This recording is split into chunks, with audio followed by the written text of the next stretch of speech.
And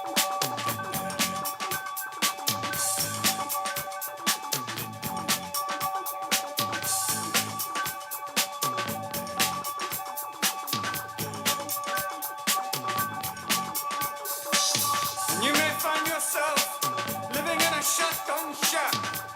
And you may find yourself in another part of the world.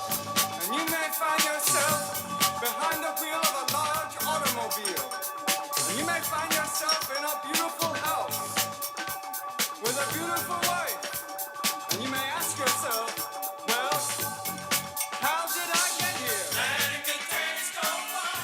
And welcome back to the second half of Coach Maxwell's Complete Waste of Airtime here on Wednesday, July 21st, 2021. And that is my regular theme song. Thank you so much. Yes, do you feel less discombobulated Yes, now? I feel so much more together now. Oh, It's I great. thought so.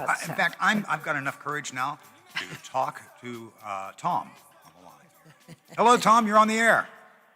Hey, Butch. How you doing? Thanks for calling. I'm suffering from like talk show radio withdrawals, man. And Are you? You're my fix. You're my enabler at the moment. Well, so thanks. I bear with appreciate me it. here. No, I'd like to see all them insurrectionists. They should gather them all up, or start a big thing on Facebook to say we're all going to have a big blowout at Mar-a-Lago.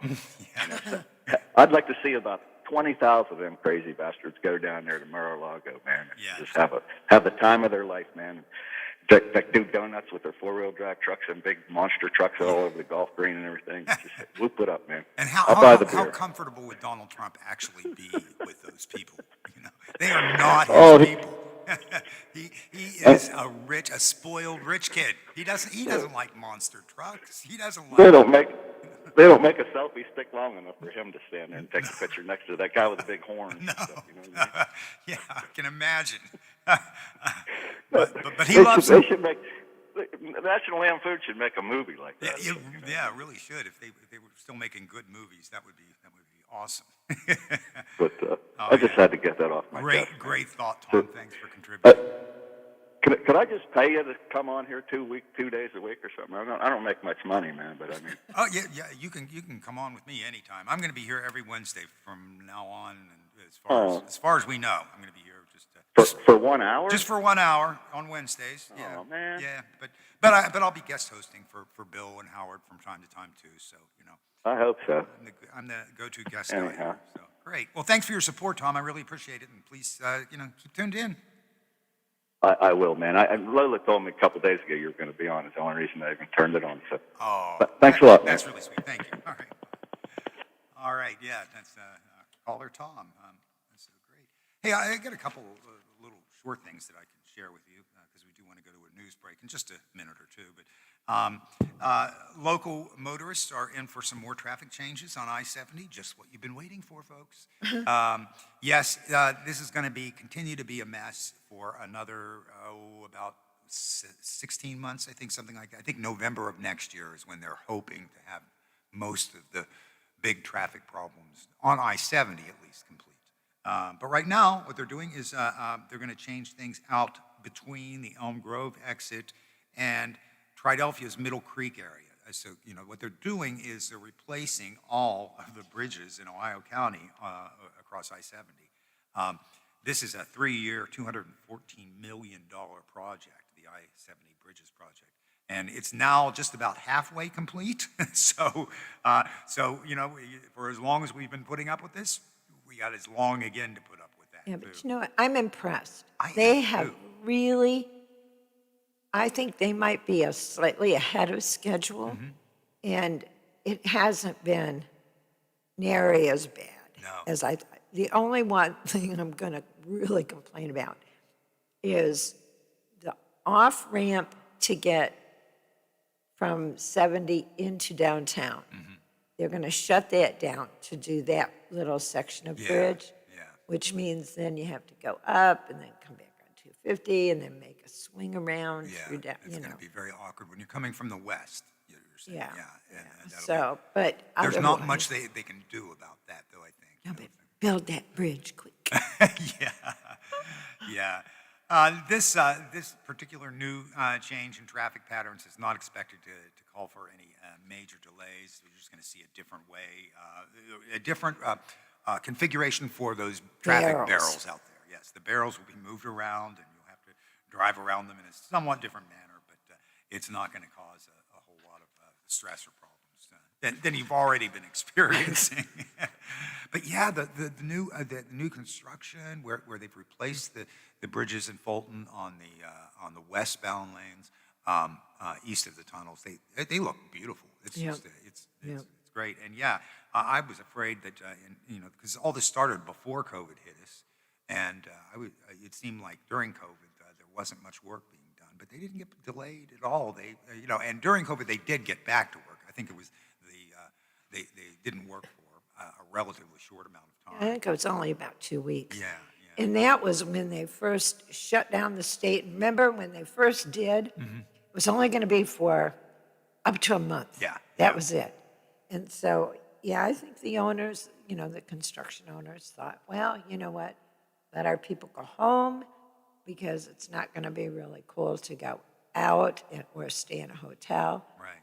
And they came back really, really quickly. Yeah, they did. And then because there hasn't been any traffic, there really has given them a lot of That probably did opportunity help, to yeah.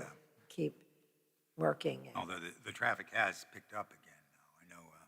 I know one of my big challenges is when I leave this radio station, and I live out the Pike. Anybody from the Wheeling area will know that. Just means on the other side of the tunnel.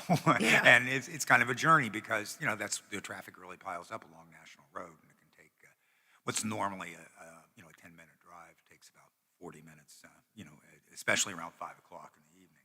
But, the people in Wheeling, I got to tell you, the other challenge, and I know you don't come that way much, but to say if you were coming from Oglebay, if you can picture that, over by Perkins and getting on the highway, there is no traffic signal right before. There's one at Perkins, but not down where you enter the highway. And there is a sign there that says, please do not block the intersection. And I got to tell you, my experience has been that people are by and large, very polite. Yeah, they're very polite about Yep. it. It's nice. It makes me think that it reinforces the notion that the Wheeling truly is the friendly city. I think people are very friendly here, in general. I noticed that with the initial closing of lanes, that people were very, very good about the zipper thing. Yeah. People would stop and wave everybody, and so. Yeah, they do that on the Fort Henry. Yeah. I come across that a lot, and so that's all good stuff. We're about to take a news break. We may have a call coming in, but we'll take that right after the break too. When we get back, I'll talk to you about some of the things coming up in and around the area, some entertainment news, some stuff that maybe Olivia and Sonia didn't cover, and we'll also talk a little bit about this. Well, let's take this phone call Okay. first. All right. All right, this is Larry. Hey, Larry. Well, hi, Butch. How are you today? I'm doing well. Thanks for calling in. Well, yes, okay. I just wanted to mention, I hate to be a nitpicker. I just detest nitpickers.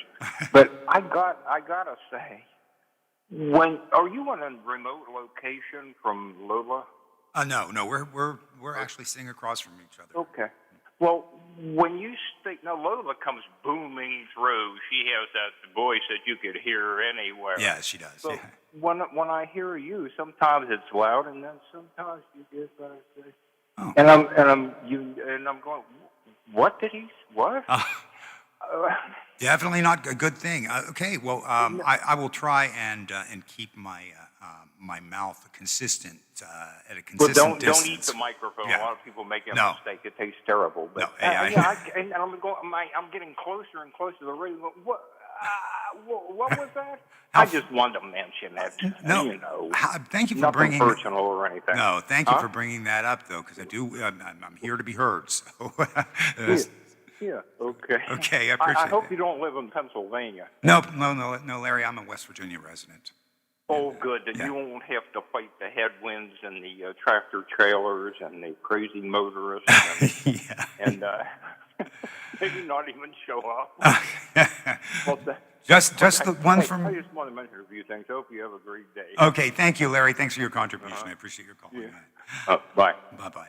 Okay, we are going to take that midpoint break, and we'll be right back after the news. We'll be talking about how to stop the dangerous spread of vaccine myths on social media and a few other entertainment notes coming up on the third half of this excursion here on Butch Maxwell's Complete Waste of Airtime. We'll be right back.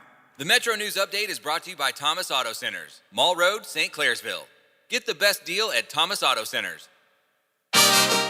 West Virginia Metro News, I'm Chris Lawrence. Another West Virginian has died from COVID-19. After a few days with no new deaths, the Department of Health and Human Resources today confirming the death of a 64-year-old man in Marion County. The active case numbers rose by 89 from Tuesday and currently stand at more than 1,100. And the state has recorded 22